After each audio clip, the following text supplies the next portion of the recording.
ክርስቶስ ኢየሱስ ከአርያም መጣልን እኛን እንዲቀድስ በእርሱ ተፈወሰ ነፍስና ሥጋችን እንመሰክራለን አየነው ባይናችን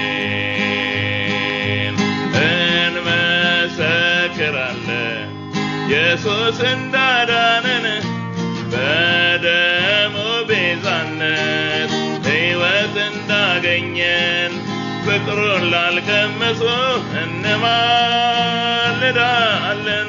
ከጌታ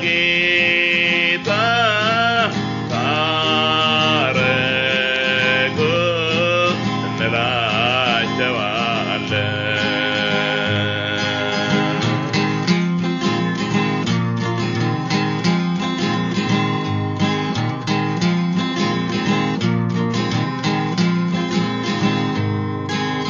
ቃሉ ስልጣን አለው ሁሉንም ይገዛል ጥሪው ይማርካል ንብረትን ያስጥላል ሰው እንድታጠምዶ ተከተሎኝ ይላል አምኖ የሚታዘዝ ነፍሳትን ያተርፋል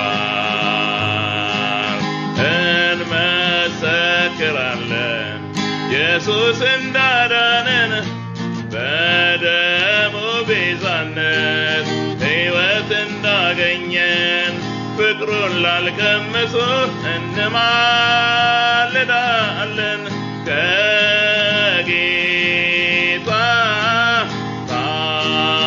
ታረቁ እንላቸዋለን።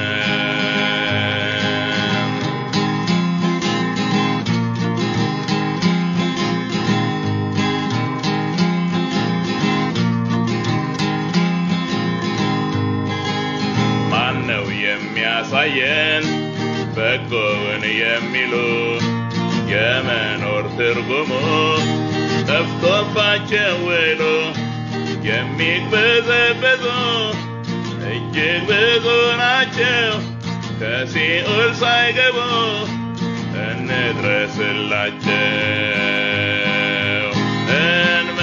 እንመሰክራለን ኢየሱስ እንዳዳነን በደሙ ቤዛነት ሕይወት እንዳገኘን ፍቅሩን ላልቀመሱ እንማልዳለን ከጌታ ታረቁ እንላቸዋለን።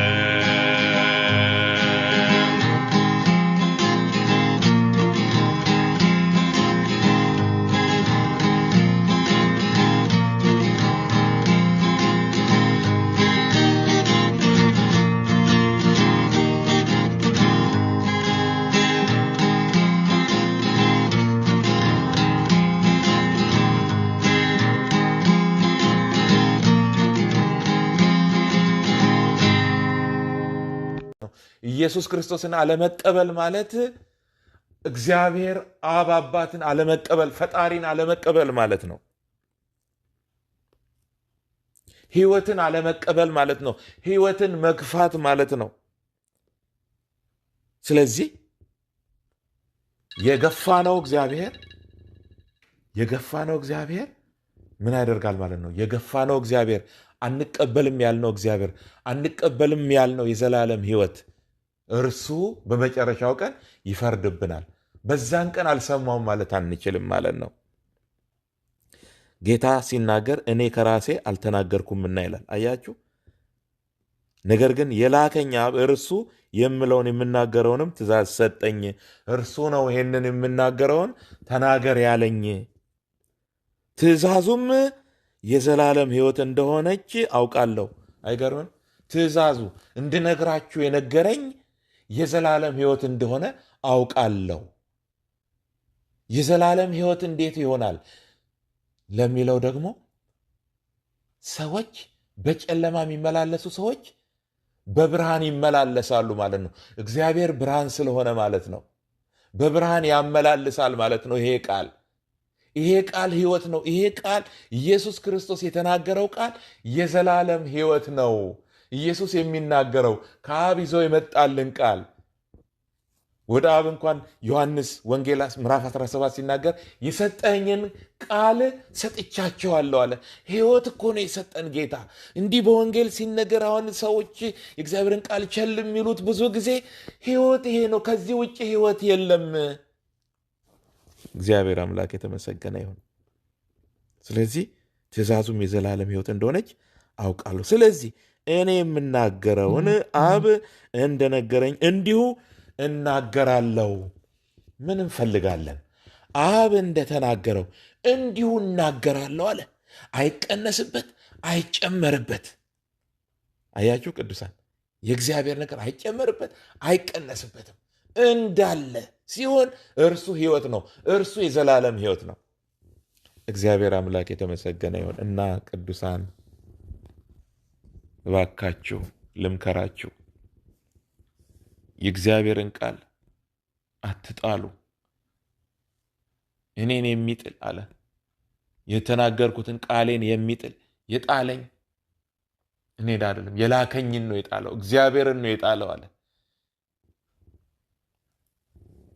እንደገና እሷን ክፍል ቁጥር ላንብባት።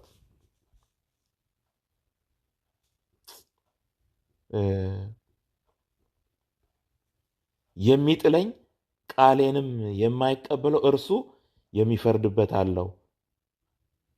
የሚጥለኝ ቃሌንም የማይቀበለው።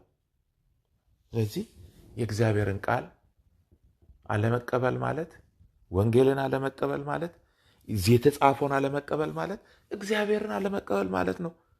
ለምሳሌ ጌታ ኢየሱስ ክርስቶስ እኔ አለ መንገድ ነኝ፣ እውነትም ነኝ፣ ሕይወትም ነኝ አለ። በእኔ በቀር ወደ አብ የሚመጣ የለም አለ። በቃ መንገድ እሱን ነው ያደረገው። ስለዚህ ከዚህ ውጭ ሌላ ነገር የለም። ከሰማይ በታች እንድንበት ዘንድ ሌላ የለም። እስጢፋኖስ ይመስለኛል ያለው ሌላ የለም። እንድንበት ዘንድ ከሰማይ በታች የተሰጠ ስም ሌላ የለም። እርሱ ኢየሱስ ክርስቶስ ነው።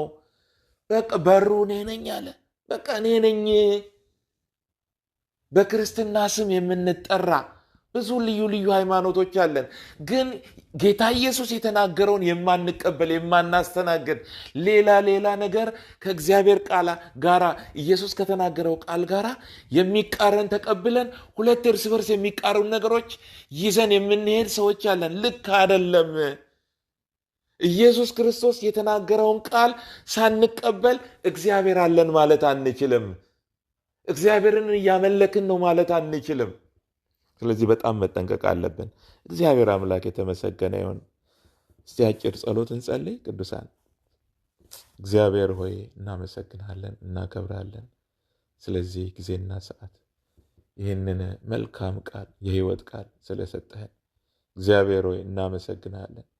ይህንን መልእክት ጌታ እግዚአብሔር ሆይ በልዩ ልዩ መልእክት በልዩ ልዩ መልክ በዩቲዩብ ቢሆን በተለያየ መልክ እግዚአብሔር ሆይ በፌስቡክ ላይ ቢሆን የሚደርሳቸው እግዚአብሔር ሆይ ሲሰሙ በክርስትና ስም የሚጠሩ ቢሆኑ ሌሎችም በተለያየ ሃይማኖት ውስጥ ያሉ ነገር ግን ልክ እንደ ቃል ኢየሱስ ክርስቶስ የተናገረውን ያልተቀበሉ ሰዎች ቢኖሩ እግዚአብሔር የዘላለም አባት ከዚህ ውጪ ሕይወት እንደሌለ እንዲገባቸው።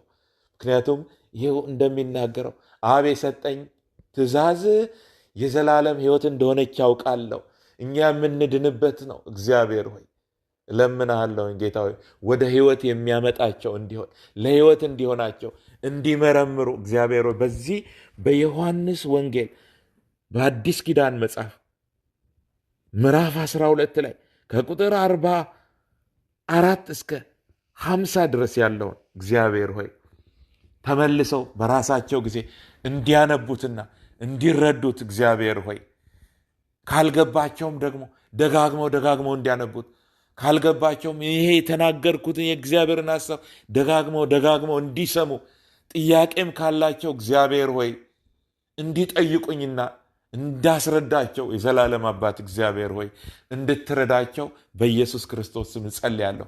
እኛ ደግሞ ቅዱሳን በጌታ ነን የምንል ደግሞ እግዚአብሔር ከፊት ይልቅ አሁን የእግዚአብሔር ቃል ላይ ትኩረት እንድናደርግ ለካ የእግዚአብሔር ቃል እንዲህ ነው ብለን እንድንል እግዚአብሔር እንድትረዳንና ከፊት ይልቅ እግዚአብሔር ቃልን እንድንቀበለው በጌታ በኢየሱስ ክርስቶስ ስም ለምናለሁ። ስለ ሁሉ ተመስገን። በጌታችን በኢየሱስ ክርስቶስ ስም አሜን፣ አሜን፣ አሜን። ተባረኩ ቅዱሳን። እግዚአብሔር ይባርካችሁ።